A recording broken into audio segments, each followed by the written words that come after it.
Hello, welcome to the Wonder and Whimsy Podcast. I'm Kimberly, and this is. Brian Childers. And today we are discussing the philosophy of love. So if you like philosophy, please subscribe to our channel, click the notification bell so you never miss an episode. Today we are going to be reading and analyzing a few sonnets and a short story and talking about the philosophy of love. The first sonnet we're going to be reading and discussing is Sonnet 18, William Shakespeare. Shall I compare thee to a summer's day? Brian, would you like to read this? I will indeed. Um, shall I compare thee to a summer's day? Thou art more lovely and more temperate. Rough winds do shake the darling buds of May, and summer's leaf hath all too short a date. Sometimes too hot the eye of heaven shines, and often his gold complexion dimmed, and every fair from fair sometimes declines by chance or nature's changing course untrimmed. But thy eternal summer shall not fade, nor lose possession of that fair thou owest, nor shall death brag thou wanderest in his shade, when in eternal lines to time thou growest. So long as men can breathe or eyes can see, so long lives this, and this gives life to thee. Mm. Yay! So let's see. I wanted to tell you that, and y'all, uh, I first learned this in, I guess, 1982, Mhm. maybe. So have since forgotten it and had to read it again, but I practiced it and practiced it. I was studying with Sandra Dorsey, and in a Strasbourg method class, right? And Mhm. I was dating a very attractive. I'm trying to stay in the frame here, son. I was dating a very attractive dancer then, and I really tried to wrap this around her, like talk to her a bit. I had varying success of whether or not it worked, but anyway, that's how I came across this. And I have another book and found another one back in marking. So, um, what do you want to do? I mean, Yeah, I mean, I love this. I the first time I read this, I think I was in high school. And I just think it's so beautiful to how it starts like he poses a question. I love how it starts posing a question. Shall I compare thee to a summer's day? And it seems to suggest that no, because summer is temporary, your beauty is eternal. And so he's basically saying, even if I were to compare to thee to a beautiful summer's day, that wouldn't be sufficient because you're more beautiful than that. Uh, and I love how it ties all together at the end. This last part, when in eternal lines to time thou growest. So long as men can breathe or eyes can see, so long lives this, and this gives life to thee. As an artist, I interpret this as him saying that as long as human beings can read, that means that your beauty is eternal because art can be passed down through generations and time.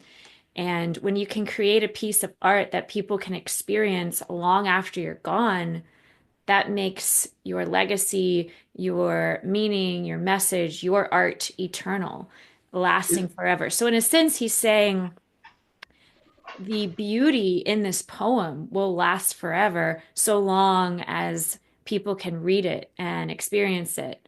So, I just really like how that really resonates with me as an artist because like as a filmmaker, that's my goal. I want to make a movie that people are talking about after I'm gone and leave like a legacy behind. So that line really resonates with me a lot. And I just think I love the iambic pentameter, the ABAB. It rhymes really nicely. Um, Who do you think he's talking about here? Any ideas? Well, before I attack that, I want to go back for a second and tag on to what you said there because I thought it was interesting and confident, extra confident, if not on the edge of arrogant, to predict that his work is going to be read sometime after he's or into the ages, as you're saying. That was great. But like really, okay. But I think Mhm. he also like he kind of like, hey, look at this, and then he folds it back to talking to the girl, like, okay, that these lines are giving eternity to your beauty, like the fact that I'm speaking about them causes them to be eternal, and time, Yes. time. Um, so you're asking me who do I think he's talking to? I have no clue. I don't know if the man had a girlfriend or a wife I don't know, or if he was straight or gay. I got no idea. Hmm. There's a book. I've had two copies of it in my life, and right now I can't find either one of them. It's called The Secret Teachings of All Ages. It's a Okay. big coffee table book, big one, and very expensive with crazy colored plates and stuff in it, right? But in there's a theory that says it was possible that William Shakespeare and Sir Francis Bacon were the same person. Yes, I've heard that theory. Yeah. Yeah.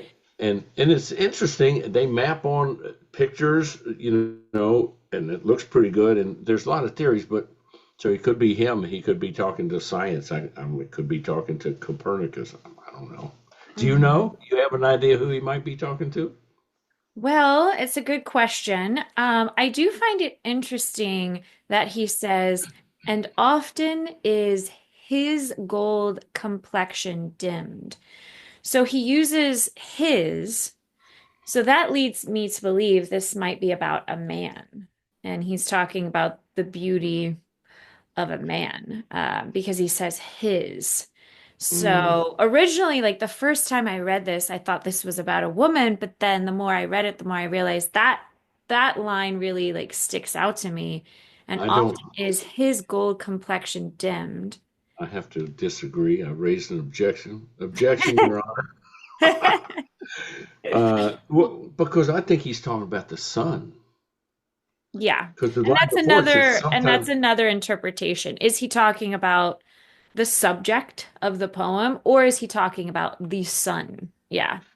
well, and to me, the too hot the eye of heaven shines. The eye of heaven to me is a I say an obvious reference to the sun, Yeah. and I'm imagining then that he's saying that. Well, I'm going to go with the woman that her beauty is so strong that the sun's complexion is dimmed against it. That she's brighter than the sun. Yes. That's the Yes. story, and I'm sticking to it.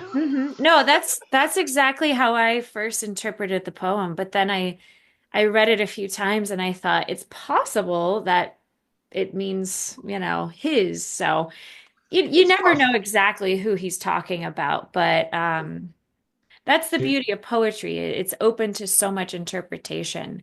But I think we can both agree that he's definitely talking about someone who's beautiful, or he may just be talking about beauty in any human being, right? Whether they're male, female, hmm any human being who has beauty, right?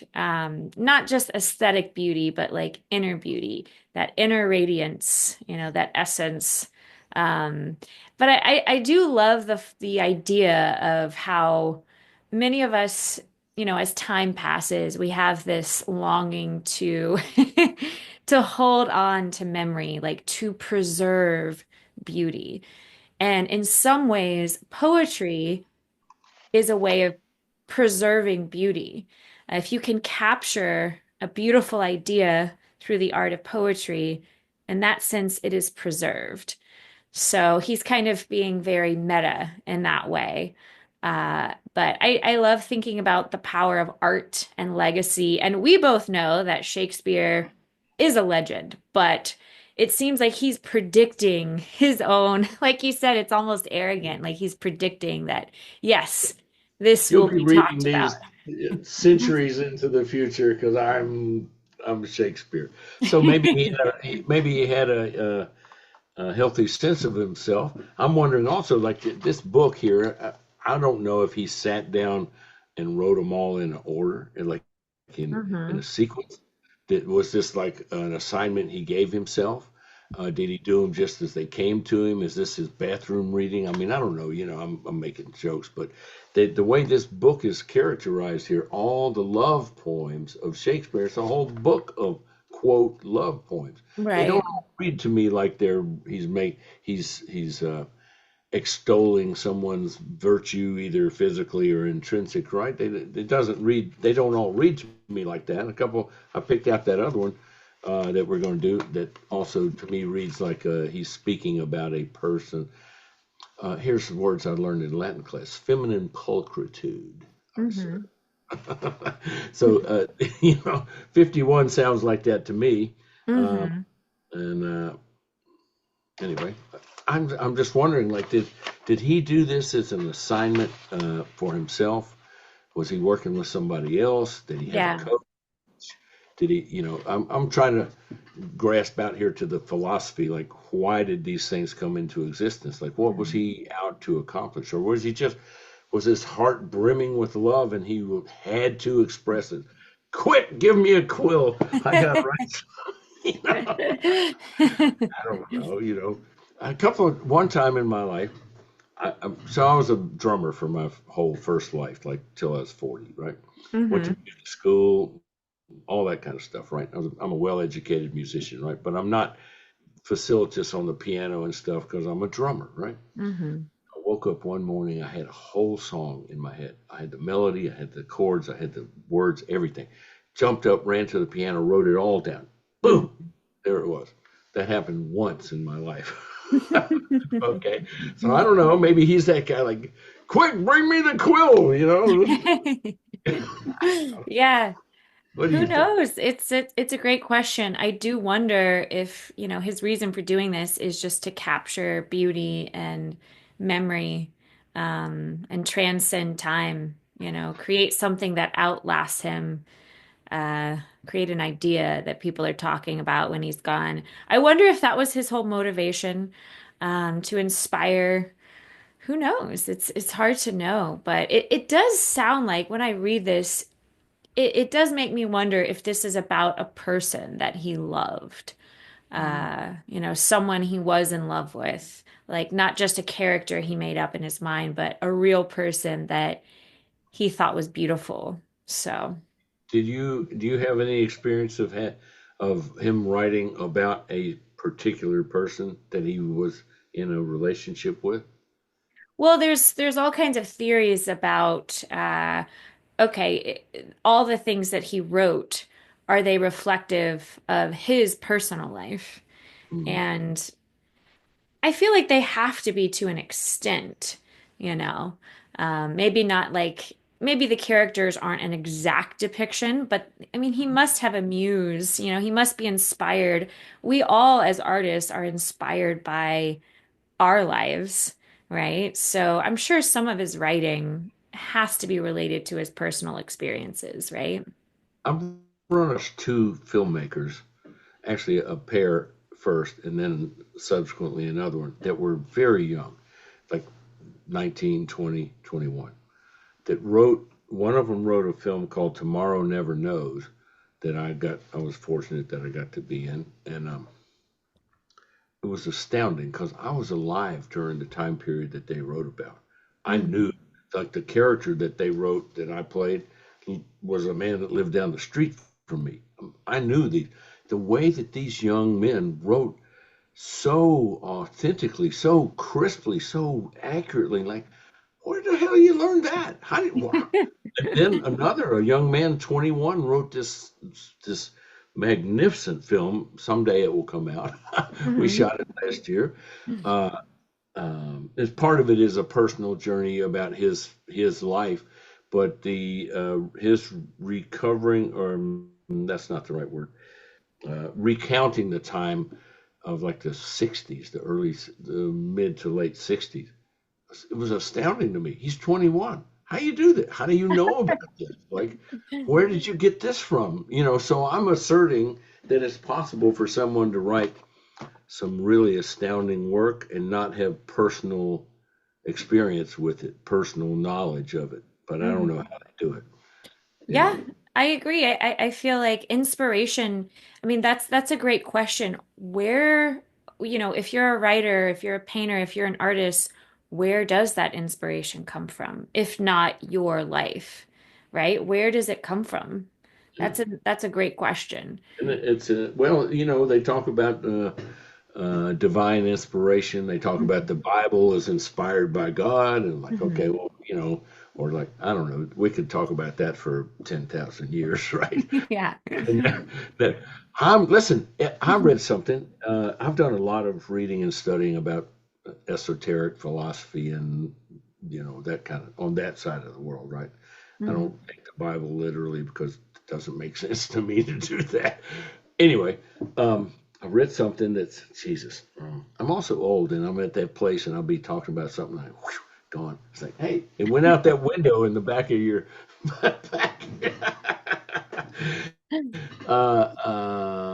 It'll come back in a minute. I'm sorry. Oh, no It's worries. That back to you, happens to me Jen. all the time. I'll start talking about something and then I'll lose my train of thought. It happens all the time. But going back to this poem, I think what I love most about it is that we can all understand nature and how everything in nature kind of fades, right? The beauty of summer will always fade. Uh, but I think what Shakespeare is saying here that by capturing beauty in a poem, the hope is that that will live on and on. So I just think it's beautiful. I love this poem. I think it's just lovely, and it's inspiring to me as an artist because that's my goal as an artist is to create some type of art that people are still talking about after I'm gone. Well, and here we are talking about it I today. know. So I His think it worked. 1500s, right? Right. Wasn't that when he lived, Shakespeare? 1500s? Yep. Yeah. Yeah. Okay.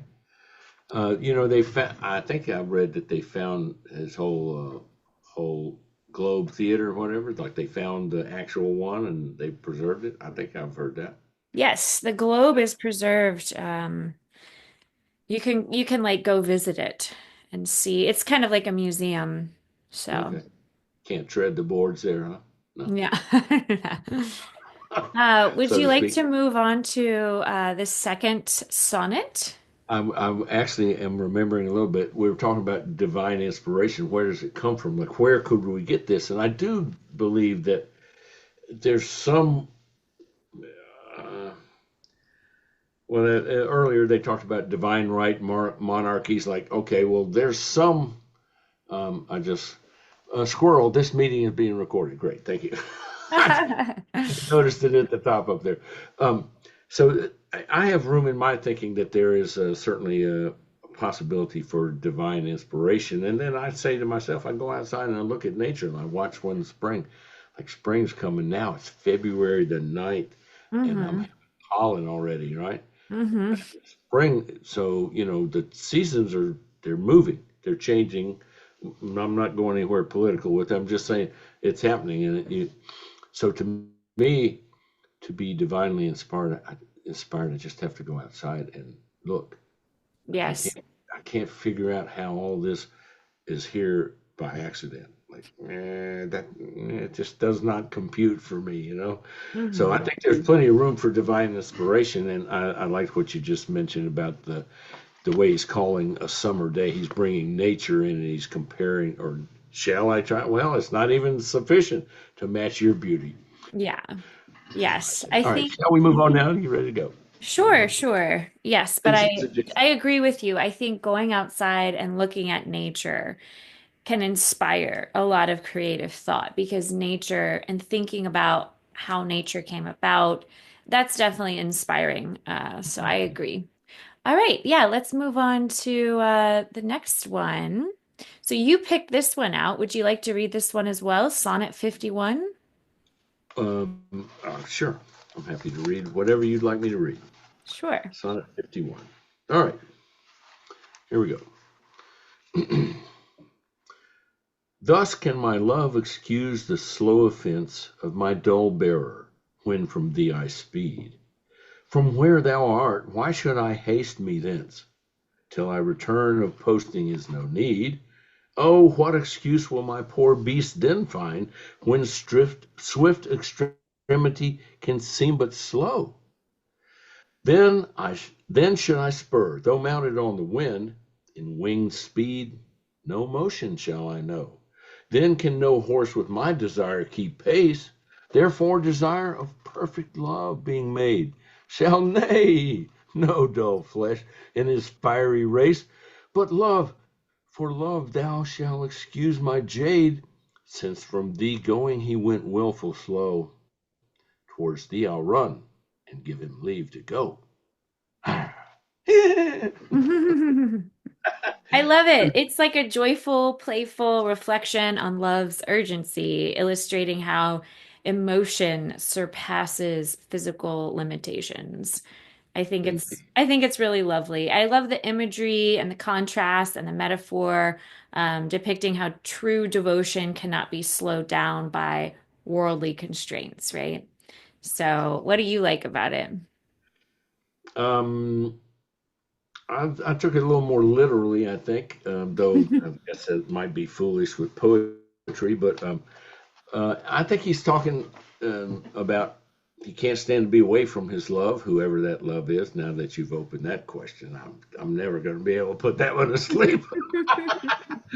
Anyway, he can't stand to be away from his love, and so everybody must excuse I'm going on a plodding place when I have to leave. I'm feeling bad, blah blah. But when I'm coming back, giddy up, let's get on down with it. Hmm. As you said, the imagery is pretty vivid for me in that one. And even he wrote, I loved his wordplay, and I thought I should have to act it out for you. Nay, I That's went, great. That's a great nay. yeah, Nay. this is show and tell day at school, right? Okay. Nay. That's pretty good. So as you said, the playfulness, I quite like it. I quite like it. I Mhm. don't think everything in Shakespeare is heavy and somber, and Yeah, certainly not. I mean, this could just be interpreted completely literally. I mean, I'm looking at it as more of a metaphor about how the heart moves faster than the body. Mhm. But it's also it doesn't have to be that deep, right? So, Well, we've been talking about romantic love, or I think anyway, maybe physical love, spiritual love, external and intrinsic. But so far, we've been kind of talking in that. But from the philosophy of love, the title that you've presented, I assert that there's potentially more ways to look at love than that. yeah. But in this specific conversation, like at the time when I'm like, I have a new girlfriend or I've fallen for somebody, my heart literally runs faster. I'm more interested in getting ready to get over and be with her and enjoy that repartee and the touch. So whoever wrote the book, The Five Love Languages, I can't remember their name. I'm sorry. I think it's a fabulous book, and I got stung once by a woman said, "Well, all men's love language is touch." That's not true, by the way, but it is true for me, and unabashedly, unapologetically, it is or isn't. But so, like when I'm getting a mani pedi, I know a bunch of men that have never had a mani pedi ever in their life, and boy, are they missing a good foot in the door. But I know those women don't love me like love me. I don't care. Am I being touched? I feel love. Hmm. I'm like, oh, that's cool. Hmm. Where am I going with that? I'm just going like multiple way, 360 degrees of trying to look at the word love and the Yeah. concept of love. And so, like, they don't love me, and there's nothing going to happen with it like that. But I feel loved. Hmm. So, Yeah.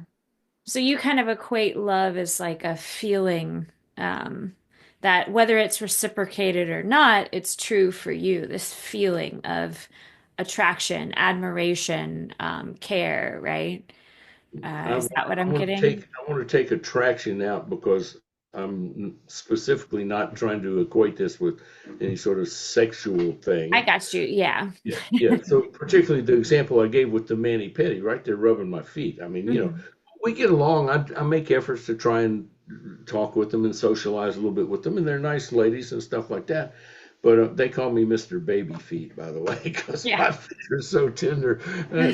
They mock me, and it's fine. They talk about me in Vietnamese, but what Mhm. I'm getting at is I feel loved by being touched. It doesn't Yes. matter who's touching me, and I'm not claiming sexual attraction. I'm claiming I feel loved in my heart, in my being. I got And you. Yeah. So the different. physical sensation of being touched kind of elicits this feeling of love. Like you Yeah. feel loved, right? Yo. Yeah. Yeah. It's great. It's great. It's so easily available. I went, hey, look at this, right? So, so I'm just trying to like look around the Mr. ADHD here. One of the techniques they taught me earlier, I'm serious, is like if I got to clean my office, which I massively do, really, to treat it like a clock and make this 12 o'clock. And so I work a little on 12, and go over here and work on one, and then go over here and work on two. Because otherwise, I'm like, hey, squirrel. No, Wow. I appreciate you sharing, your own personal reflections about love and what it all means, because that's what, the focus is. Do you have any idea, specifically, what do you think Shakespeare is saying about love in this particular sonnet? It's strong. It's Hmm. impulsive. It's it makes him go slow when he's getting away from it. It makes him go fast when he's going towards it. I Yeah. think he's making it a visceral, a real, urgent. It has an urgency to it. Yeah. Yeah. It seems like he's saying love has an ability to propel us forward. Mm. So And I we like don't it. want to leave when it's time to go either. I Right. don't want to go home. I want to stay here. Yes. So I want to check in with you here now. What you said, you appreciated me sharing my personal perspectives on this. I want to be sure that I'm participating in a way that moves forward the intended purpose of this podcast. So Yeah. uh, I kind of thought that we were open to we're going to just see whatever comes up, right? Talk Oh about yeah, it. there's no like hardcore structure. Like I'm happy to hear whatever thoughts into your mind. Feel free to express anything. So Okay, well, perhaps, yeah, okay, and as I'm likely to do, but perhaps I can contribute in a stimulatory way towards the philosophical conversation that we're having. yes, yes. We're discussing the philosophy of love. So naturally, we might feel inclined to share like our personal perspectives. So that's great. Yeah, Um, would you like to read Araby next? sure. I'm happy to. Okay, cool. I have to open it up, and I'm gonna probably not see you well when I do that. So, That's so okay. you if I'm off screen or it's driving you crazy, tell me. But I'm gonna read it from here. Let me see if I can make this a little smaller here. Ah, it's like IT. I'm an IT guy too, right? So Maybe he this knows how is to move the panes around it's like what they call it, windows for purpose, children. Yeah. All right, here we go. so All this right, is Araby by James Joyce. So let's see what James Joyce has to say about the philosophy of love in this short story. indeed. North Richmond Street, being blind, was a quiet street except at the hour. I got to figure out how to make this thing bigger because it's not. Give me 1 second. Sorry. The Okay. whole page on the screen. Here we go again. All right. Except at the hour when the Christian Brothers School set the boys free. An uninhabited house of 2 stories stood at the blind end, detached from its neighbors in a square ground. The other houses of the street, conscious of decent lives within them, gazed at one another with brown, imperturbable faces. The former tenant of our house, a priest, had died in the back drawing room. Air, musty from having been long enclosed, hung in all the rooms, and the waste room behind the kitchen was littered with old, useless papers. Among these I found a few paper-covered books, the pages of which were curled and damp. The Abbot by Walter Scott, The Devout Communicant, and the Memoirs of Vidocq. I liked the last best because its leaves were yellow. The wild garden behind the house contained a central apple tree and a few straggling bushes, under one of which I found the late tenant's rusty bicycle pump. He had been a very charitable priest. In his will, he had left all his money to institutions and the furniture of his house to his sister. When the short days of winter came, dusk fell before we had well eaten our dinners. When we met in the street, the houses had grown somber. The space of sky above us was the color of ever-changing violet, and toward it the lamps of the street lifted their feeble lanterns. The cold air stung us, and we played till our bodies glowed. Our shouts echoed in the silent street. The career of our play brought us through the dark, muddy lanes behind the houses, where we ran the gauntlet of the rough tribes from the cottages to the back doors of the dark, dripping gardens where odors rose from the ash pits, to the dark, odorous stables where a coachman smoothed and combed the horse or shook music from the buckled harness. When we returned to the street, light from the kitchen windows had filled the areas. If my uncle was seen turning the corner, we hid in the shadow until we had seen him safely housed. Or if Mangan's sister came out on the doorstep to call her brother into his tea, we watched from our shadow peer up and down the street. We watched her from our shadow peer up and down the street. I'm a good reader, did I mention that? We waited to see whether she would remain or go in, and if she remained, we left our shadow and walked up to Mangan's steps resignedly. She was waiting for us, her figure defined by the light from the half-open door. Her brother always teased her before he obeyed, and I stood by the railings looking at her. Her dress swung as she moved her body, and the soft rope of her hair tossed from side to side. Every morning, I lay on the floor in the front parlor, watching her door. The blind was pulled down to within an inch of the sash so that I could not be seen. When she came out on the doorstep, my heart leaped. I ran to the hall, seized my books, and followed her. I kept her brown figure always in my eye, and when we came near the point at which our ways diverged, I quickened my pace and passed her. This happened morning after morning. I had never spoken to her except for a few casual words, and yet her name was like a summons to all my foolish blood. Same thing Shakespeare's talking about, right? Mm-hmm. Her image accompanied me even in places the most hostile to romance. On Saturday evenings, when my aunt went marketing, I had to go carry some of the parcels. We walked through the flaring streets, jostled by drunken men and bargaining women. Among the curses of laborers, the shrill litanies of shop boys who stood guard by the barrels of pigs' cheeks, the nasal chanting of street singers who sang "Come All You" about O'Donovan Rossa, or a ballad about the troubles in our native land. These noises converged in a single sensation of life for me. I imagined that I bore my chalice safely through a throng of foes. Her name sprang to my lips at moments in strange prayers and praises which I myself did not understand. My eyes were often full of tears. I could not tell why, and at times a flood from my heart seemed to pour itself out into my bosom. I thought little of the future. I did not know whether I would ever speak to her or not, or if I spoke to her, how I could tell her of my confused adoration.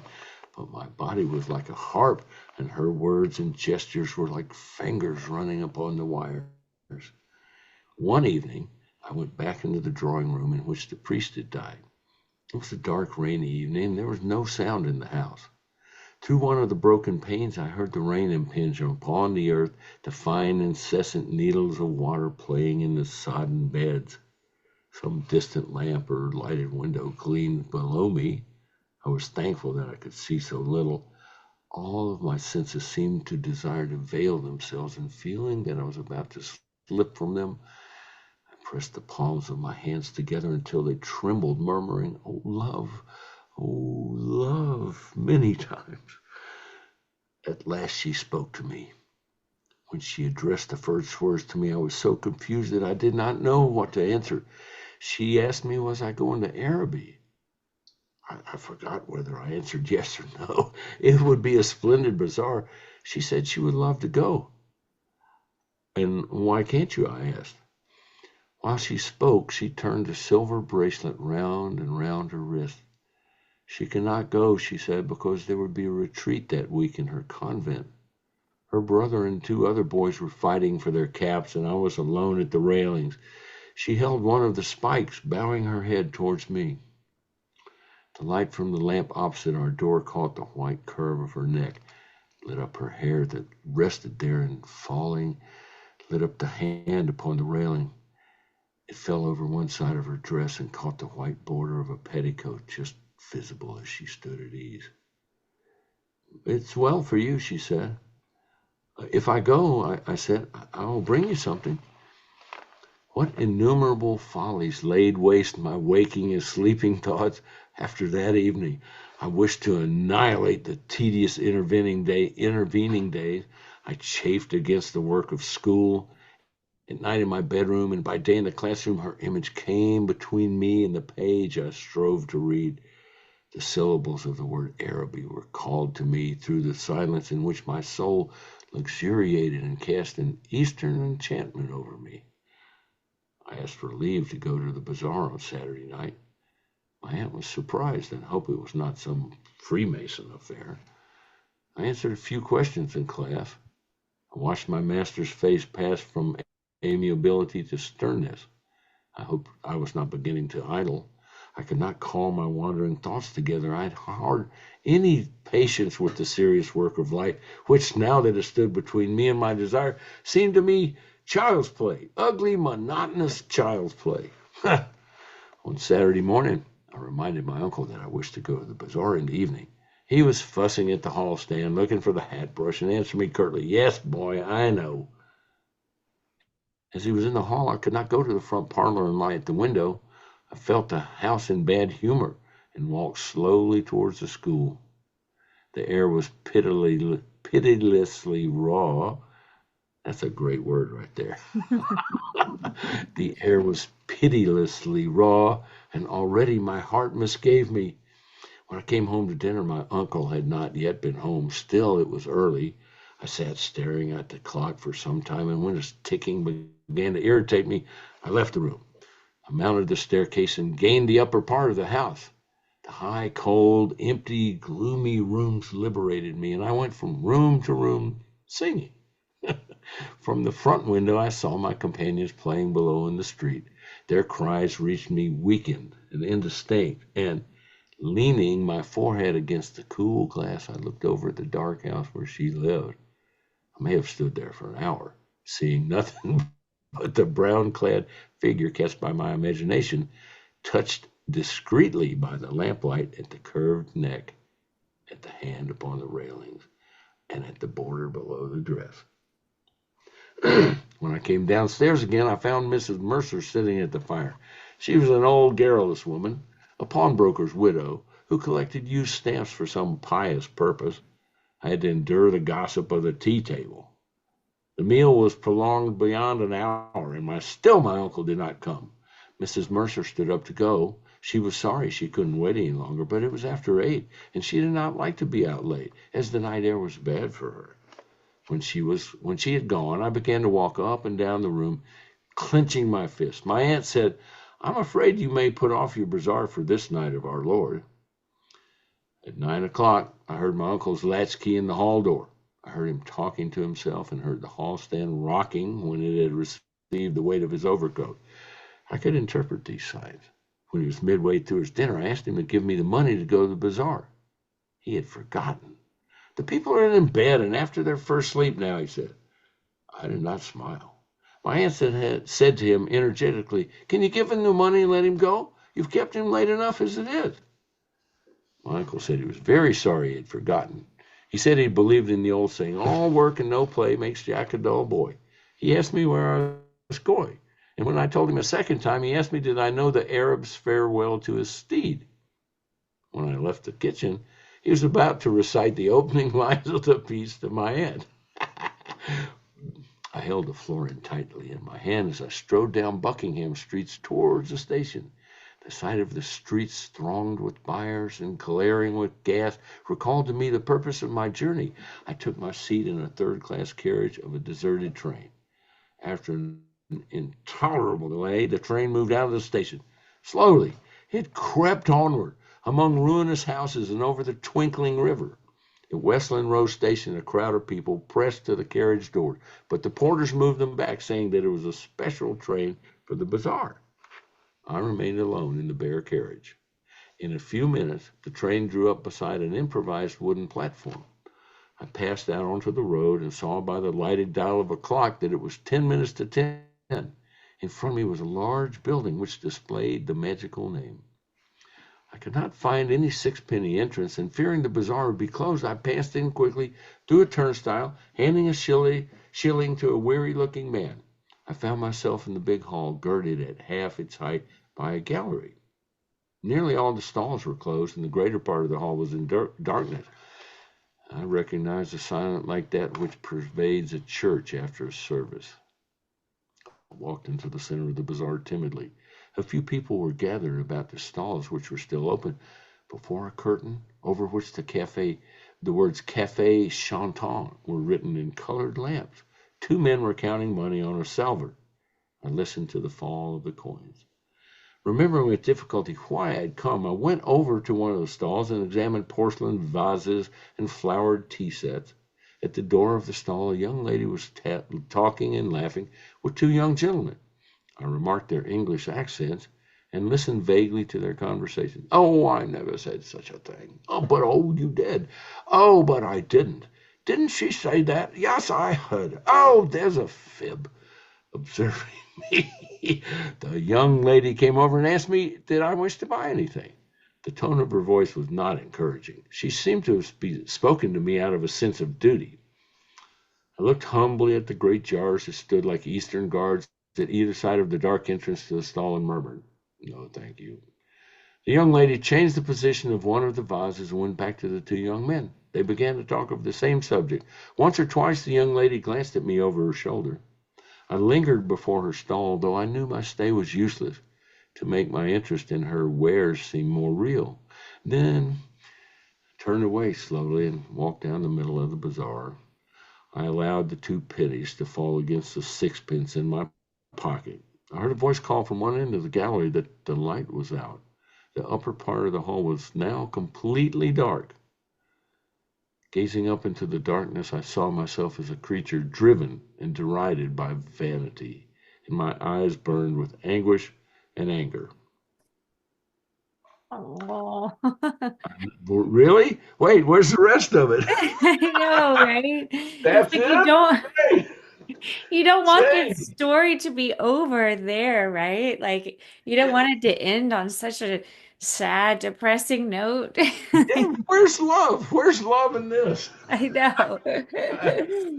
Great job Shame. reading that. You have a wonderful storytelling voice. So thank you, sir. Oh, thank you. Yeah, I so appreciate it. Thank you. I uh I could have been one of those characters, but I just let you do it since you were doing a great job. Yes, to me this story is kind of a downer. It's about youthful infatuation and self-discovery as this young boy's journey through idealism to disillusionment. And it seems like there's definitely kind of a loss of innocence here. Um, and what this reminds me of is kind of like everyone has like that first big heartbreak, you know? It makes me think about how Hurts. kids are often told fairy tales that love is going to be this perfect kind of romantic fairy tale, and the harsh reality that love isn't always what we think it is. We Yeah. have like sometimes when we're young, we're told stories that give us like an unrealistic expectation of what love is. And so we have to kind of come to terms with that reality, almost like when we realize Santa Claus isn't real. It's like earth shattering, it changes our worldview.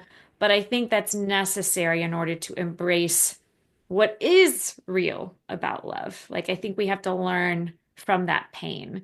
And I'm sure everyone has gone through some story like this at some point where they became infatuated with someone thinking it's love and then they realize it's not what they thought, you know? So, Puppy love, might I add.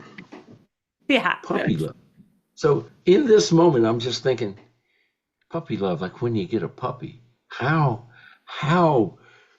completely can a human being love a puppy, and Hmm. how completely can a puppy love us back? There's no boundary between, like, boundaries don't exist between a puppy and, Hmm. right. And I think maybe that's why they're calling it puppy love, because the first time we get drawn into the infatuation, it's the same way until we learn that people are a lot different than puppies. People can hurt us in ways that puppies never dreamed of, you know. Hmm. Yeah. I have a question for you. Hmm. Question, Your Honor. Do you think that the young woman in the stall with the vases there at the end, do you think that's the girl that he'd been watching all this time from behind and did not know that that was her? I think that's what it's hinting at. Yes. I think it's hinting at that he expected he expected her to be there and he wanted to give her this gift, and then he shows up and he realizes like everything's closing down, and then that mundane dialogue, perhaps Araby represents like this mystical exotic place that we Mhm. dream of, something that's supposed to be like magical, like sets the stage for romance, and then he gets there and he gets the reality that it's mundane, ordinary.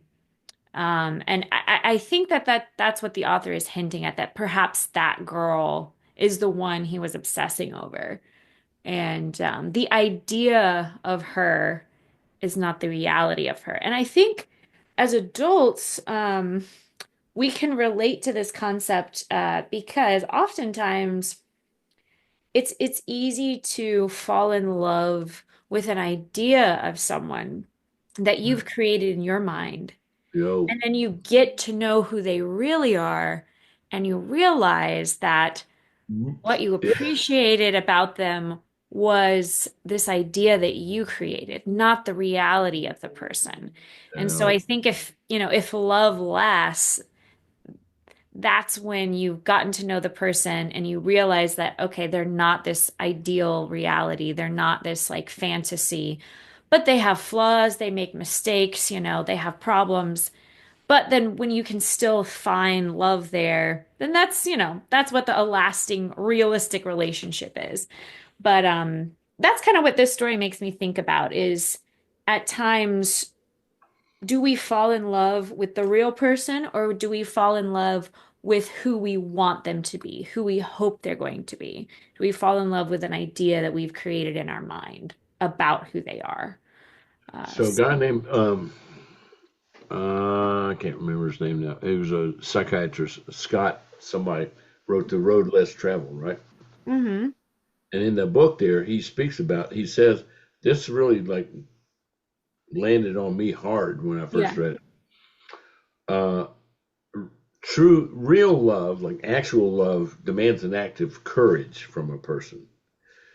And I say that that courage comes when the realization that you just described, like, oh, wait a minute, you're not this idealistic in my head, you're an actual real person over there.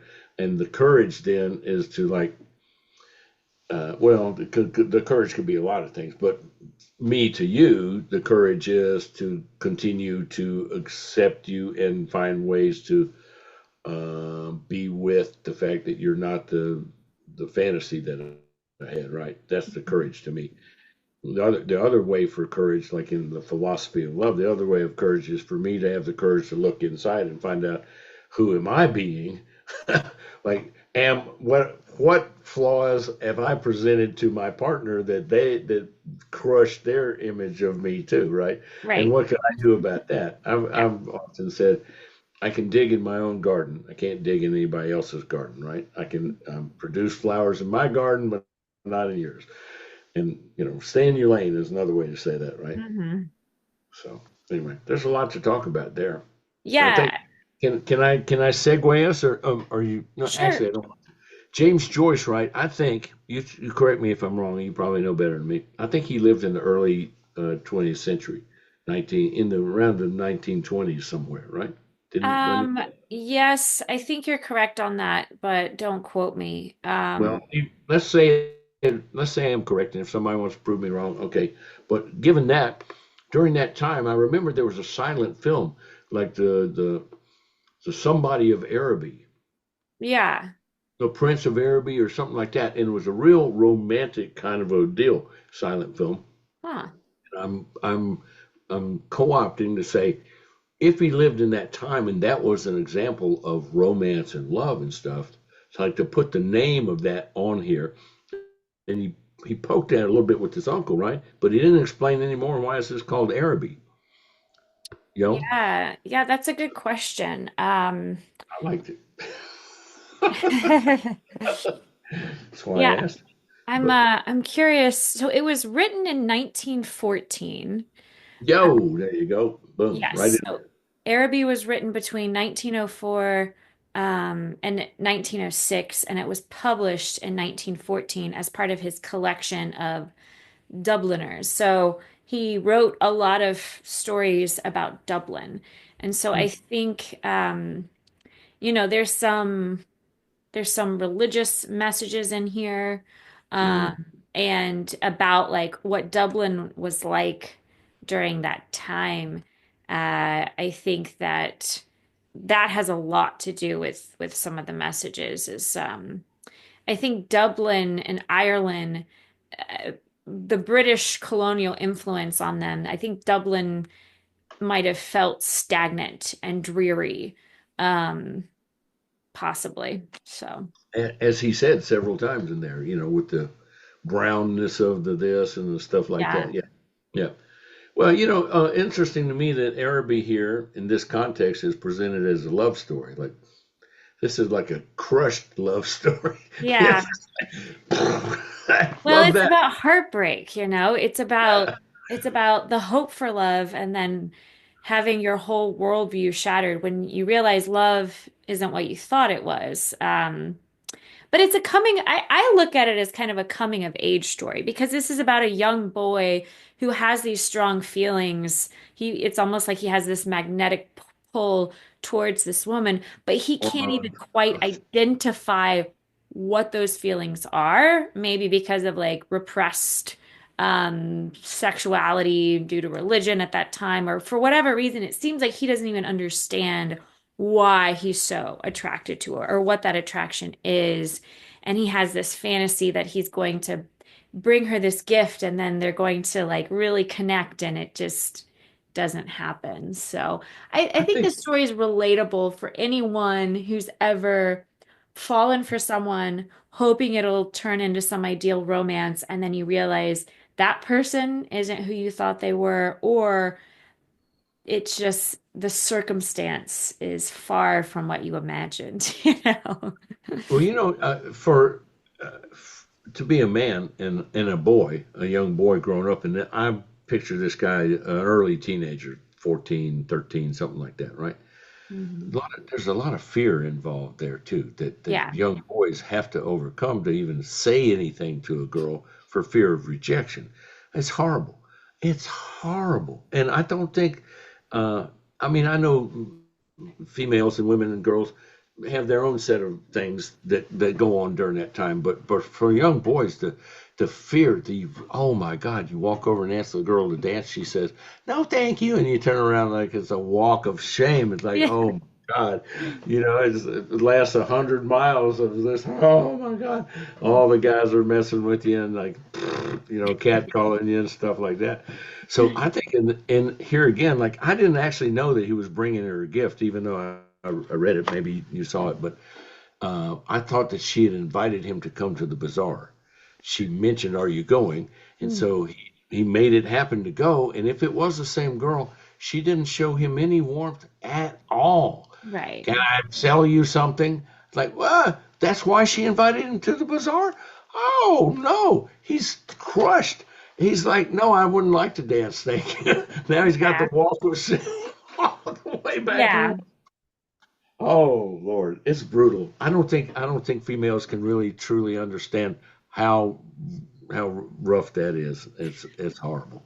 I understand what you mean. Like, unless you're a female who has been sort of the aggressive one to ask a guy out, it is kind of weird how our culture is still very much, it seems like it's changing, obviously. Like sometimes the woman is more the aggressive, like, okay, I like you, let's go, asking the guy out, like, but That would be fair, but not who said anything's supposed to be fair, right? right. Because now you got chemistry and you got hormones and you got attraction or not attraction. Oh man, it's crazy, isn't it?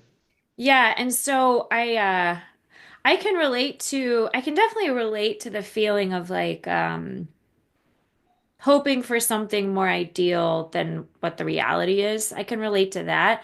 But as far as like, I don't know if I've ever like asked a guy out and been rejected. Like I can't relate to that. I would not see that looking at you. You have to know that you're a very attractive woman, and so I can't imagine which man would turn you down if you walked over and said, "Would you like to dance?" Hell yeah, I'd like to dance. Let's get busy.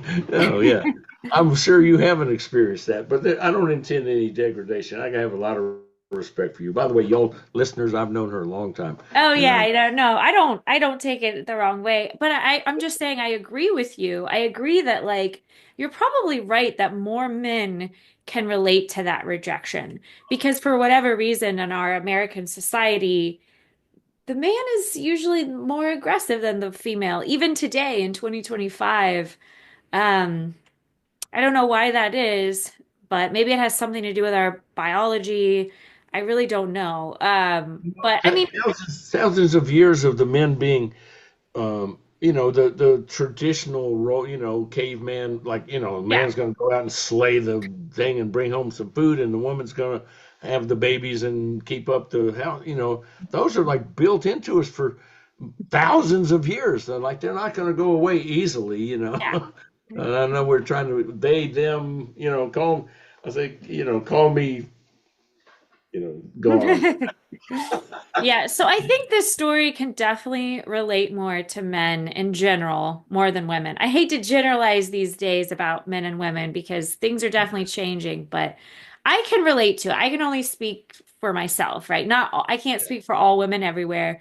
And for Sure. myself, I feel like this is very relatable because it reminds me of times where, I'll enter a relationship and I only see the good in them, or I think I see something that's not necessarily really there. That feeling of disillusionment, like, oh wow, I was actually really attracted to the idea that I created, not, and then I get to know and I realize who they really are. I'm like, this isn't, I thought you were different.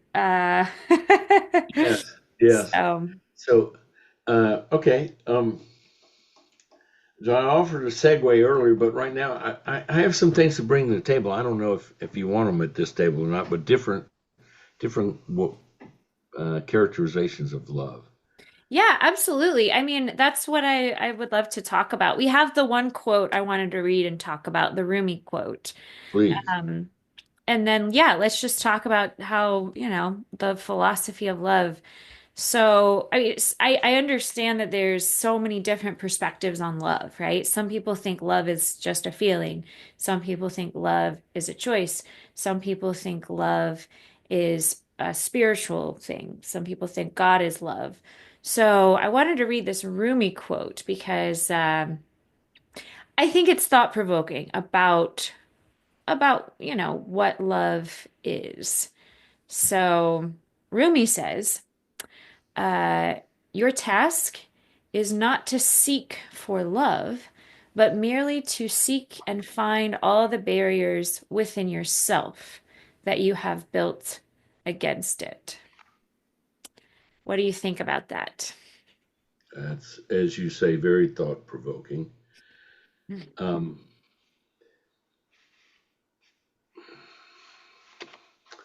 I'm It, having I'm having an image now. Long ago, 79. No, it's after maybe 81. I went to a conference on spiritual healing in Black Mountain, North Carolina. okay. It was rather amazing. The personal physician to the Dalai Lama was one of the guests and speakers. And in this moment, when you finish reading it, I had a mental picture of that place. It was like filled with love. These were some of the really highest people that I've met in my life, and I've met a bunch of really high people, high not like on drugs, but high spiritually and like really going for it, you know. And that man struck me like, well, to go to the Dalai Lama, for example, like he strikes me as a rather practical human being, but also always motivated by complete love and acceptance. And I'm speaking personally, um, and trying to interact with this particular quote that I find a piece of me that I don't like, but it's strong. It's like I'm strongly visually attracted to somebody or not, and I think that's such a shame because I know a lot of people, most of us don't have particularly very much ability to cause how we look. We look like we look, right? And so but I will discount some people. Like I feel like if I can't, I guess I'm thinking about a romantic relationship again. But I think there's I have a saying that I say every day. I created 30 years ago or so, and one part of it says, "I generate love and acceptance for all people, beginning with myself." Because if I can't love and accept myself, I can't love and accept anybody else. And the barriers to being able to love anybody are the ones that I put in there. And the ones that I'm not successful yet getting out. I look at myself as a fucking, pardon me, hypocrite every time I say that. I'm like, well, there's certain people on the global stage these days that I'm having a really hard time accepting, much less loving, right? But I go, all right, I'm going to go all crazy with you here again. It'd be the Brian show, I guess. So, well, here, look, this will, if you can see this Oh, picture. I do. I see it. Yeah. Yeah, I'm trying to get it up for the camera here. Yeah. It's going out of, Bring it I'm a little closer. Yeah. a I little see it. close. There you go. Yeah. Okay, That's so cute. the woman in this picture is my sister, my middle sister. Okay. And she passed away 5 years ago, and she was very close to passing away at this time. And Oh. my other sister, my baby sister, took this picture and gave it to me. So this picture to me, it's love in action. Yeah. I did everything I could do for her. Well, I couldn't save her. There was nothing, but my other sister captured this moment of love here. And after she died, I really had a hard time finding any peace about it. It really upset me a lot. Hmm. One night, the words came in my head about me, but it helped me there. It said, I'm exactly and specifically where I'm supposed to be on my spiritual journey, and so is everybody else. That's the most important part, right? To me. So, what again, this says, like, okay, my sister is okay because she's where she's supposed to be. And everybody else that's going on, and the people on the global stage that I'm having so much trouble accepting and loving, they're exactly where they're supposed to be too. So, uh, uh, earlier in this past year, I got a diagnosis of prostate cancer, which really shocked me pretty, caught me by like, what? Huh? Wait a minute. So I've been dealing with that. But what comes to me in this conversation of love and acceptance, like, okay, well, if I'm exactly and specifically where I'm supposed to be, then be with this. Okay, good. Love this. You know, see what you can find about this. So I generated a thing with the help of some of the men in the men's organization I've been in.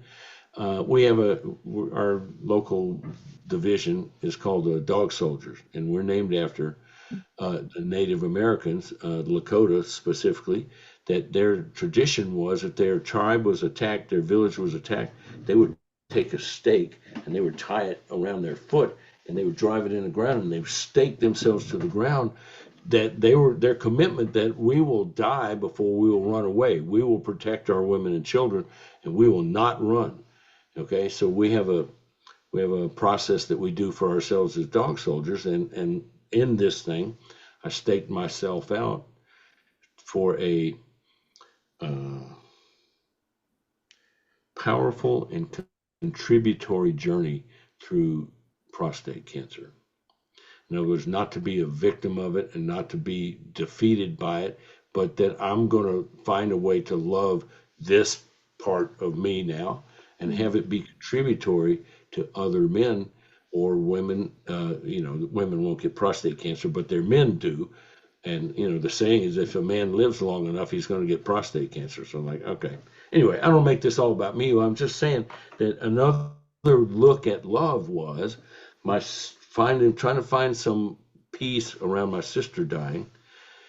I found another piece that has really served me, and I think there's love in that. Um, That's there was. wonderful. That's beautiful. I really appreciate you sharing that. I find it so fascinating that those words just kind of came to you, like out of the Mhm. blue. You just felt like the I was words were, searching. yeah. I was searching, and Yeah. and and I use that every night when I go to sleep.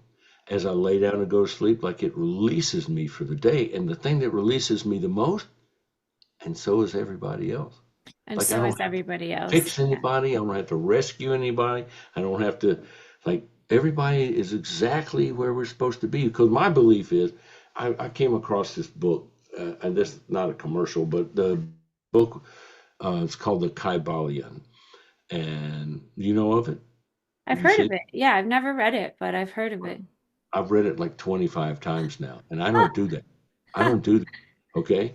I've put it on audiobook and I've listened to it at least 25 times. And the reason is because every time I listen to it, I get more. Like it's Mhm. sinking in more. Like it's going into my consciousness, right? And their word for God is the all, which Okay. makes such great sense to me because they go, listen, you can't not be part of the all because the all is the all. Yeah. It's the all, right? So you Right. can't divide it, you can't subtract it, you can't add to it. It's the thing, and like the generational force that caused all of this. So, my belief says that, as you said earlier, like God is love. I could be with that because love could not exist without God. I say that for sure, and nor could anything else in my belief. So, uh, and so is everybody else. Fits right in with my belief of the all. Like we're all exactly. I mean, even if you go and all right, the Kybalion is based on Hermetic philosophy, and they claim this guy Hermes. They called him Hermes Trismegistus. Hermes the thrice great. Hermes the greatest of the great. He lived at the time of Abraham. They said he lived to be 300 years old, and they said also that this Hermetic philosophy is at the base of all religions. Okay. Interesting. Yeah. So again, like it's not, well, I've had so much trouble. I was raised Catholic. I don't have my thing on today. I always wear raised Catholic. And I had a whole lot of trouble. Like, wait a minute, what kind of God says that you're supposed to like go to the other side of the world and kill everybody that doesn't believe what you believe? Like, what? Stop that, It's not Mhm. any kind of God I ever heard of or that I'm interested in, pledging my troth to or being, in love with. So to me, this all thing, the all makes a ton of sense. Anyway, I don't mean to make a commercial about that book. I did mention to you ADHD, did I not? You were warned. No, I'm following. I mean everything you're sharing is related. So, Thanks. yeah, Well, you share some. well, I'll be I quiet. no, I find your personal story really, really interesting because it seems like these words just came to you about how to love yourself and how to love everyone else by just accepting things are where they're meant to be. So if you can accept that you're exactly where you're meant to be and everyone else is too, you can come from a place of accepting and figuring out how to love yourself at this time in your life and how to, love others. And I think that's really beautiful. And going back to Rumi's quote, though, so would you say this quote like resonates with you? Um, that your task is not to seek for love, but to merely seek and find all the barriers within yourself that you've built against it. Because if you were to tell yourself, well, I'm dealing with some sickness, so is that creating like a barrier um, to your own like self-love? I mean, how do you feel like this quote resonates with you? Well, one, I just want to say I was so happy to see this quote by Rumi because I love Rumi, and Rumi Hmm. is one of my homies, right? I'm half Lebanese, right? So, so homie is from my part of the world over there, right? Even though I Yeah. was born and raised in Atlanta, but I think it's this half of me is Lebanese now. Anyway, I always have loved Rumi, particularly the quote he talks about. There's out beyond the things of right and wrong. There's a field, and I'll meet you there. Amen, brother. I'm right there. Hmm. So I love Rumi, and I was so happy to see this. Um, does it resonate with me? Yes, in a number of ways. I would say also. So I'm pointed at this men's organization. I've been in it for 34 years. I came in as a like buck private, like the lowest of the low, right? And I've earned my way up and served as the chairman of the board and done all the things top to bottom. And bless you. Excuse There you me. go. Thank you. You're very cute little. It's like my sister that passed. She used to go. That was her sneeze. We used to laugh at her all the time. It was great. Anyway, um, so I've done work for being in relationships. Like I married more than I'd like to admit to, but the last one was lasted 14 years.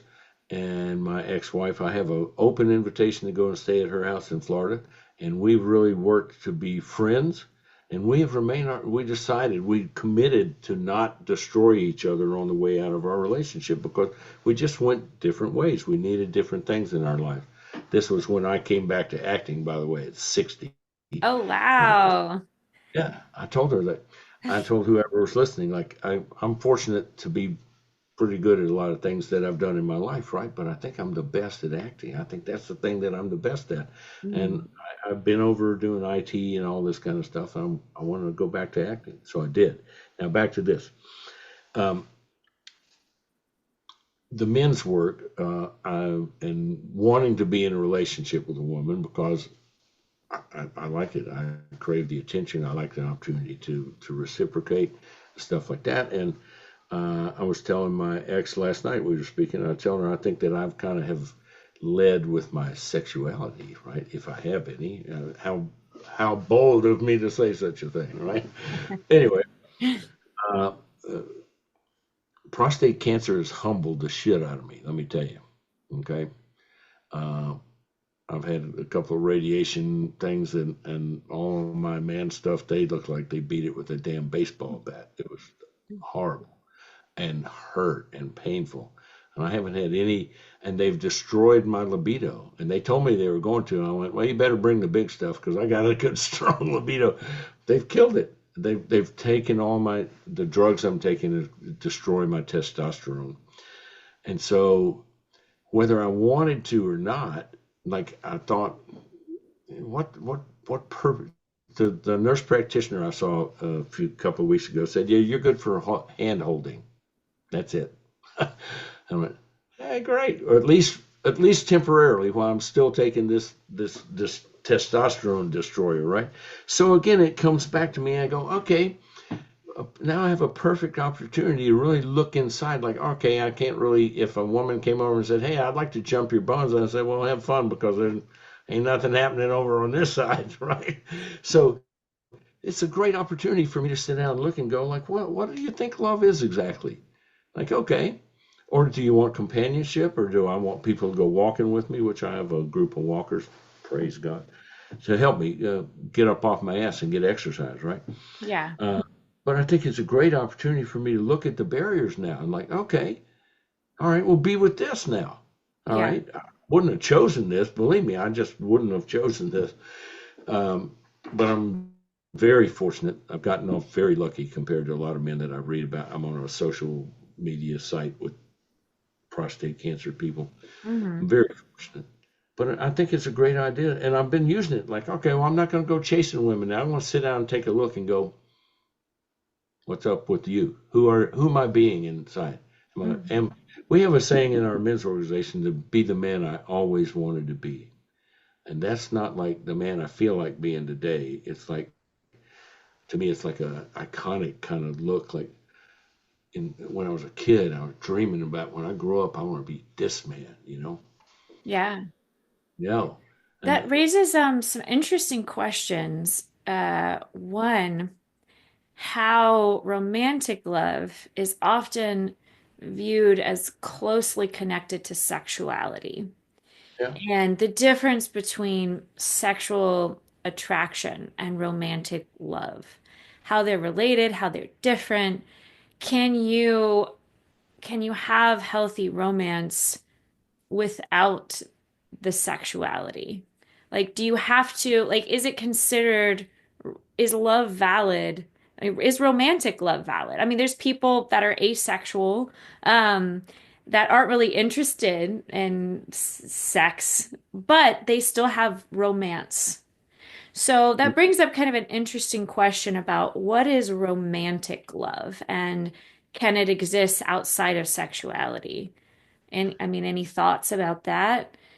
I ran across somebody. I'm not going to give much detail about him, but I was out in California and ran across somebody who told me that 4 or 5 years ago they had a conversation.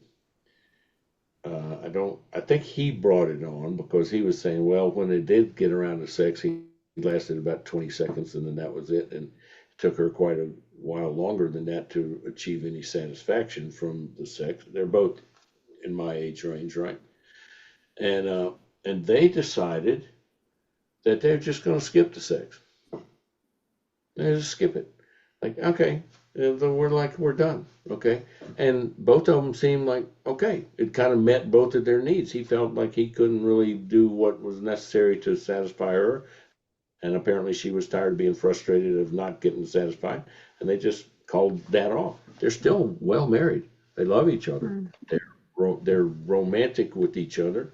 They operate somewhat inside of a philosophy that I'm not going to say the name of, but that I'm familiar with, right?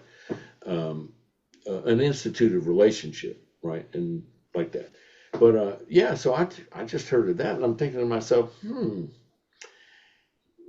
don't know if I'm really ready for that yet. But then I don't know what's going to come out the other side of whatever I don't know. Right now, I'm closed for repairs.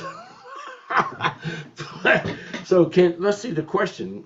Can romantic love exist outside of sexuality? I would have to say yes, but the way I've personally always looked at it is that sex was a natural flow from romantic love. Like it was I believe that that was the purpose of it in creation, and the Catholic Church said, well, if you have sex for other than procreation, like that's the only purpose of it. I go, well, I disagree. I like to cast my vote for pleasure. So anyway, what do you think about it? Now you're asking me, what do you think? You're the attractive looking young lady over there. Well, I think that love is kind of a relative term. I don't think there's one concrete definition that suits everyone. I think it's okay for people to create their own definition of love and redefine it in a way that works for them and works for their partner when it comes to romantic love. Um, that's kind of how I look at it. I feel like there's a part of romantic love that often feels like I can't control the feelings, but oftentimes I feel like I can control as well. So I kind of go back and forth with like, do I actually have more control over romantic love than I think, or do I just think I have control over it and I really don't? So I question that a lot.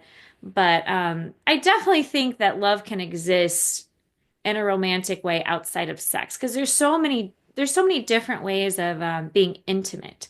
Physical intimacy is just one form of intimacy. So if you equate romantic love with just intimacy, you can open up emotionally and feel very emotionally close and connected.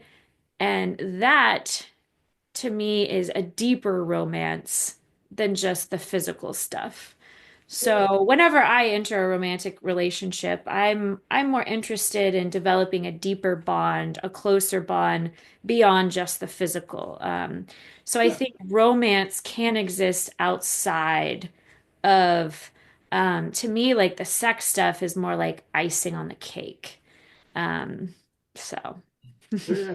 Well, I mean, I think most of us at some time or another find that sex without love is like, it's kind or at least some level of love, right? I mean, Mhm. I'm all for friends with bennies if that occurred. I had a frenemy with benefits once. We didn't like each other very much, but the sex was great, and so okay, we did whatever we needed to do to get to put down our prickliness with each other, and hmm that was that. So you said something a minute ago. I really want. Oh, the control. Yeah. So I wonder then. Here I'm back to the idealistic, teenage kid kind of thing of love, like infatuation. Like, why would I want to control it? Don't I want to just run wild into it, like to run through the field of daisies and lay down and roll around and like, Yeah. yeah, whee! What, like, why control that? Ah, That's a great question. So I feel like our primal instincts are to procreate and we're programmed to be attracted to people.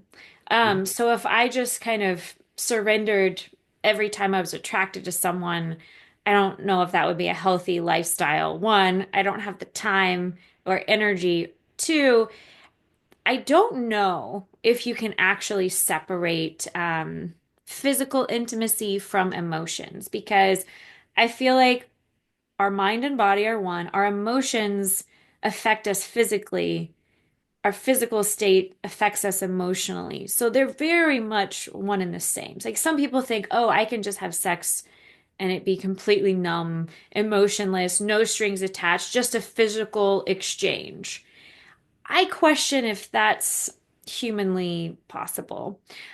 So to answer your question, I think the reason to control the romance is so you can it doesn't overtake your entire existence, right? So you can live a civilized life and accomplish your goals in life and Hang on one second. I think that I wasn't clear or you misinterpreted what I was talking about. So I was not necessarily saying that you should jump out and jump on whoever you feel like walking by. I was not saying that. I I oh was yeah, saying no, I didn't I get that was either. I, okay. I was saying like when you do have an attraction that you want to pursue. I'm hmm wondering what the benefit of control in that is. hmm And I've experienced it.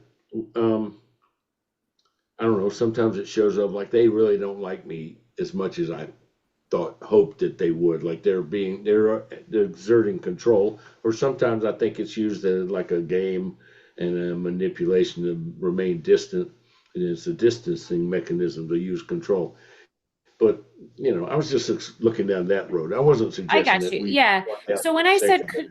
I know I understand what you mean. I was just using an exaggerated example of the Yeah. reason to control your emotions to an Okay. extent.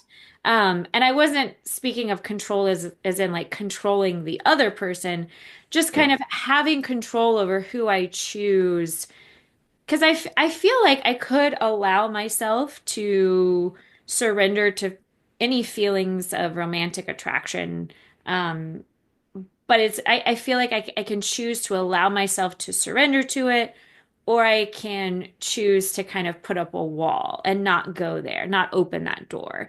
And I Mhm. feel like the reason to do that is if you might have very strong feelings for someone, you might have like a deep level of attraction, but logically, they might not. be a healthy person to engage with, if that makes Yeah, sense. I got it. Yep. So, and Yep. that's just an example of a situation where you might want to have self-control over. Yeah, But I understand. I was talking about like when the circumstances were right, there was an opportunity to just be. Well, I'm looking for the love words like reckless abandon. Like yes, ah, yes. just to luxuriate in the feelings of infatuation before the bong. Wait a minute, here's reality. Here's who you thought it was, and here's the reality of it. They snore. What? I can't sleep when you snore. Hold on a minute, right? Yeah. I think when I was younger too, I used to try to control how attached I got to someone because I never wanted to feel too attached. Right. But now that I'm older, I'm like, I think it's actually healthier just to allow yourself to get really attached. And so what if you get hurt along the way? Like at least you're experiencing the fullness because if you don't completely kind of surrender to it at some point, you're not going to No. experience the fullness of what it could be. Is Oh, that God. is that kind of what you're getting at? Bingo. Yeah. Bingo. Yes. Yeah, I hear you. That's But, great.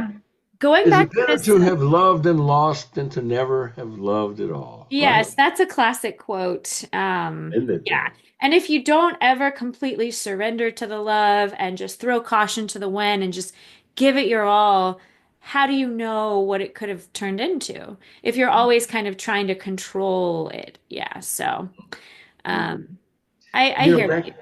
I wanted to go back and just say the very first thing, I think the first girlfriend that I had really met in Jekyll Island on a summer vacation. She was from Pittsburgh. Okay. I was from Atlanta. And so that was not ever going to work. And I pined after her. I had a little photograph of her, right?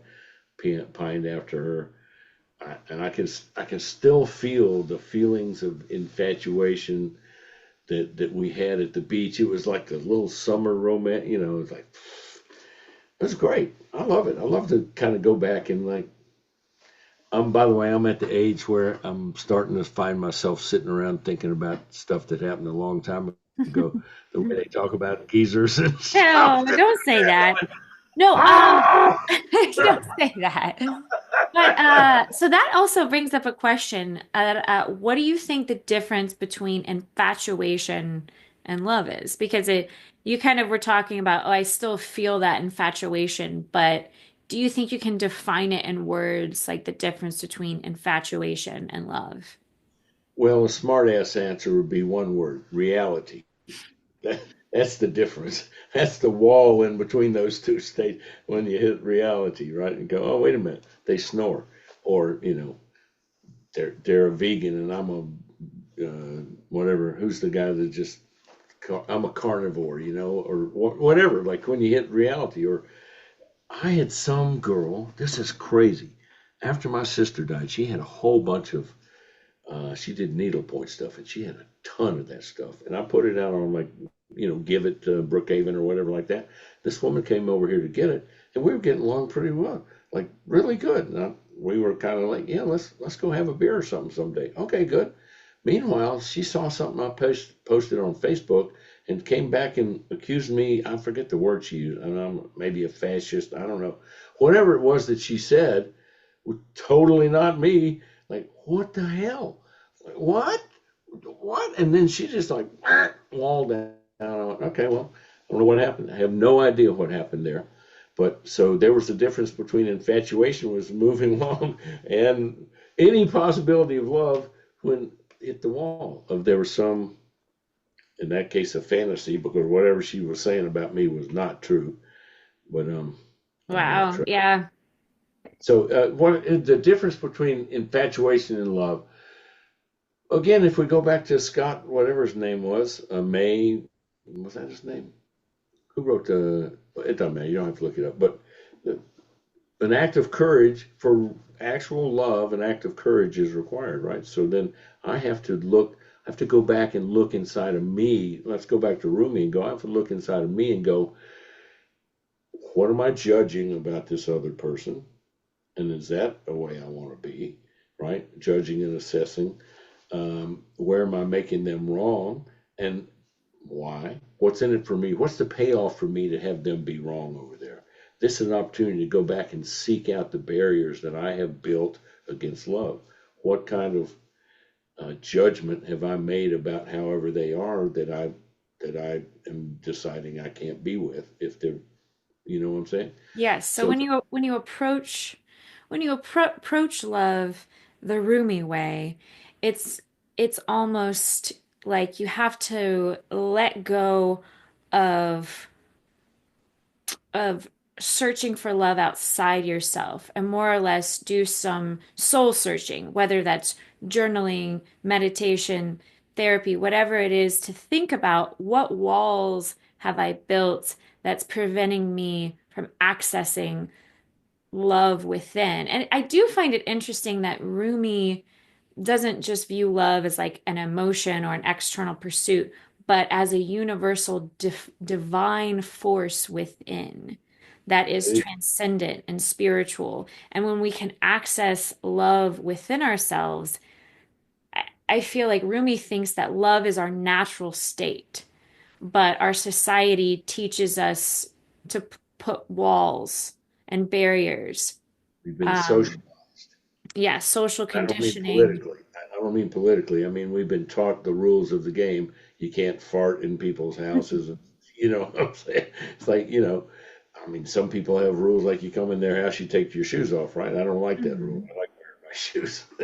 But Yeah, we've been socialized, right? We've been taught how to be a particular way. And I think part of that, that we all learn our parents' um, pluses and minuses, who treated them wrong, and how we should be about this group of people because my mom grew up feeling very persecuted because we were Catholic, and yeah. so Atlanta, Georgia in the 60s, there was a lot of Protestantism, and Atlanta was considered a mission territory back then, right? So Mhm. so now I have had to unlearn a lot of that stuff. I call myself a recovering Catholic now, and like that. But I think we've been conditioned, as you say, to like protect ourselves. Yes. And I And also think some of the barriers include ego, fear, and attachment. So when we can let go of our ego and let go of our fears and attaching to certain ideals of love, then perhaps that allows us to access our inner divinity. And if love is our natural state, we're accessing love within. It doesn't come from outside of ourselves. So I think that's a really interesting way of looking at love as our natural divine state. yeah, So I me too. appreciate this quote by Rumi because it also it allows us to think about like we don't need to rely on others to give us love. We can find the love within because if love, if God is love or divinity is love, it already exists within us. It's just a Yeah, matter of letting go of the fear, the ego, all of those barriers, you know. So it's pretty interesting. yeah. I agree 185%. Is that, however, to me, by doing this work, I'm making. Let me give you an analogy or a metaphor. I find sometimes I'm laying there trying to go to sleep, and I reminded myself that my job in preparing for sleep is to be ready in case sleep shows up, to prepare my body. So I go through relaxation that I learned in Strasbourg class, right? Relax one quarter. Sandra Dorsey, relax a quarter of my eye, relax this. And it really works, by the way. I also, Mhm. and so is everybody else, is a big, like, whew, a big giant relaxation, right? So to come over here and do this work that Rumi's talking about is like I'm preening my garden so that if Mhm. somebody shows up, if a butterfly shows up to come and bring me a golden drop of love, my garden is clean and I'm worthy of that love. Oh, listen, what just happened right that second when I'm working with somebody or we're communing like this, right? One of the Bible says wherever two or more of you are gathered in my name, there shall I be, right? Hmm. So I say, what happened for me right there was I was talking and some words came out of my mouth that were like, oh shit, listen to that. Like the butterfly shows up with the golden drop of retin, like, yo, isn't that a Hmm. picture, right? So And you so felt what like that, you were almost oh, channeling a message. absolutely, completely. Like I got to hear that at the same time you did. Like that was damn cool. Yeah. Sweet. Thank you. And you know, listen, so I was a musician of some repute in my first career, right? I played drums a lot my Hmm. whole life. Hmm. Everything was about it. When I got to a certain level with the proficiency with my instruments, and I practiced, and my hands were loose and relaxed, and I got out of the way, and jazz particularly, I'm playing with some other people, right? I stopped being the doer and became being the instrument. I Hmm. got played. The Yeah. zone or the Yeah. zone in force, right? Yeah. And when I started acting, like I totally acting just fell on me. When I got in there, I took enough training to where I could get myself out of the way. I went, oh, it's the same zone. Yes. Wow. I completely understand what you're talking about. And I don't feel this way in every context when I'm acting, Yeah. but those are my favorite moments where I can't even remember what just happened because it feels like I'm channeling a different identity. It feels like I'm channeling a different personality. I'm not the words are just flowing out of me, and whatever my body is doing, I'm just kind of allowing this character to flow through me and leaving myself alone. It feels almost like an outer body experience, and those are the most exciting moments for me. Those are the most artistically fulfilling moments as an actor. I don't experience them every time I'm acting in every role, but when I do, when I can step off the set or off the stage and I don't even remember what just happened, and I'm like tingling, and I feel like I have no idea what just happened. Then I feel like I've connected to something like outside of myself, you know? When there's an audience involved, like obviously not in film, but to me, a lot of people go, I can't stand to watch myself. I go, oh, shut up. I love watching myself. I did the work. I want to see it, you know? Yeah. I mean, really, you don't have to watch, just be quiet. But when there's an audience involved, Yeah. they can be players too. And sometimes without the audience, it doesn't happen. It like doesn't turn on. Right. Particularly with music. I think maybe more so music than with stage play. I went to one the other night. I don't want to dog anybody. I went to one that was very long, and it was mostly monologue-ish stuff. Oh. Very long. It was well done. It was well executed. Great actors, all that kind of stuff. In case anybody figures this out, but but I couldn't stay for all of it because it was enough. It did not happen with me. It didn't move you. Yeah, Not particularly. It was more of a historical kind of a thing. It's like, I yeah, see. not my jam. I have a joke for. It's kind of a joke. Um, when I worked for a while at the Collective. Kate Coriello? Do you know her? Yes, she's awesome. She is Yes. totally awesome. She's a love, and I worked down there, and she challenged me over at Adele's Christmas party a couple of years ago to take on this King Claudius monologue and come do it at the Hamlet Variety Show. So I said, "All right, I'll take your challenge. What the hell? I've done no. I've never done a play. I've been acting since 1979, and I've never done a whole play. Never. What? Wow. No. I assert that I'm a pretty damn decent actor. I got a resume, and I've done stuff, and that people keep hiring me and stuff. So anyway, I said, all right, I'll take it.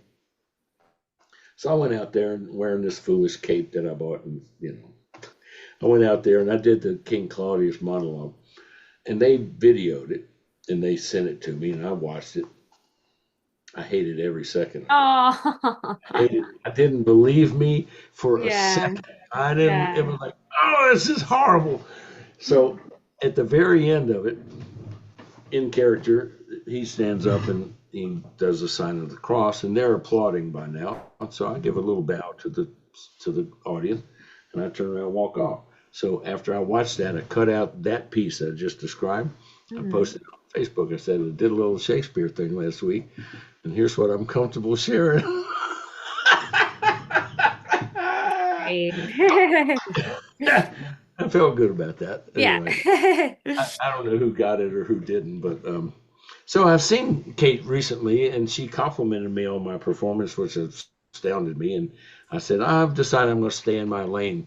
And she said, "This is your lane. This is one of your lanes." I went, "Okay, well."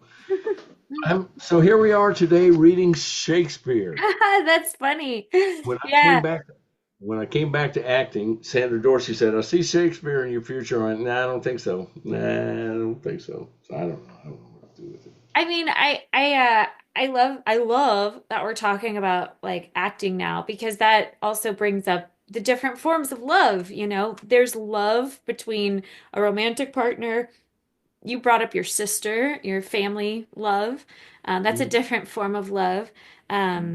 There's love between friends, and there's also love for a craft. You know, there's passion. There's like people who are actors, I feel like I would hope that the reason they're acting is because they love it. They love the art of storytelling. And that's a different type of love too. You know what I mean? Like Mhm. some people have a love of sports and you know, philosophy is just the love of knowledge. So I just love how there's so much love that we can experience in so many different forms All we need as is humans. love. Da-da-da-da. That's right. But anyway, we should probably wrap this up. But this was so much fun. Thank you so much for sharing some personal stories and like your experiences with love and your interpretations of love and reading and analyzing the literature and the sonnets. It was really, really fun. So I hope you enjoyed it. I had an absolute blast, and I would be available to do this any time that you would like to, that you would consider me a worthy guest. Yes, we And should do it again. We should do it again. Any final thoughts before we say goodbye? I want to presence one thing. Um, I guess it's okay to say people's names and stuff in here. I know who I'm getting ready to talk about, but I was in Rob Mellow's class over Meisner stuff, and we had a little. It was a bit of repetition, but it was a little beyond standing there and saying the words back and forth, right? So me and this real tall man, Kerry McCutcheon, I know um, Carrie. Yeah. I knew you did. So we had a moment. We were in there, and we're sitting on the couch. I'm sitting on the couch there, and he sits down and lays down and puts his head in my lap. And we had a particular moment of love there that was completely unexpected by me, Mhm. and I think by him too. And it's like there was no sexual stuff. There was no conversation about it. There was just a moment. It was a moment. It's like, Mhm. wow. I was like, wow. And so I found him particularly like he was open and has done certainly some level of this seek and find all the barriers within yourself that you have built against it and removed them. And in Mhm. that moment, I had mine removed too. Like, oh, no, we're not calling each other gay or anything like that. We're just having a moment between souls, and it Mhm. was tangible. It was it. This was years ago, maybe 10 years ago, and it's still like very present to me. And I have a connection to him. In our men's organization, we call it a spot weld moment. You Yeah. know, well, that we're connected forever because of that moment. Yeah. One thing happened was we were open and love showed up. Right.